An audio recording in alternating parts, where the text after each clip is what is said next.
I am the Tofu Golem. Please enjoy the video. In this video, I will show how to make fried rice protein. This easy guide will help you create a delicious and satisfying meal right in your own kitchen.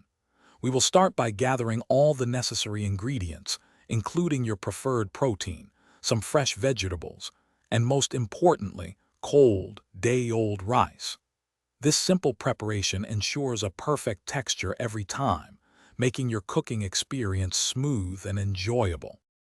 Next, we will begin the cooking process by heating a large wok or skillet. Add about 1 tablespoon of your preferred cooking oil and let it get nice and hot. Then, introduce your diced protein, cooking it thoroughly until it is beautifully browned. After that, toss in your favorite vegetables, such as peas, carrots, and onions, stir-frying them until they are tender crisp. This step builds the foundational flavors of your dish. Now it is time to bring everything together.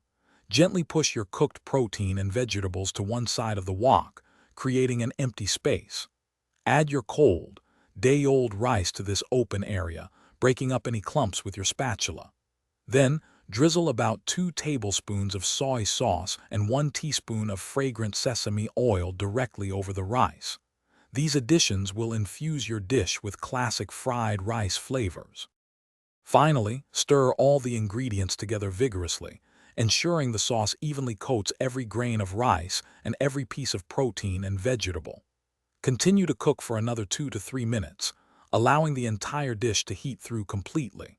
Once it is piping hot, garnish your delicious fried rice with freshly chopped green onions.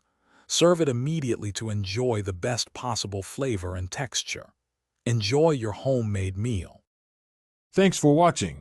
Consider subscribing if we helped you today.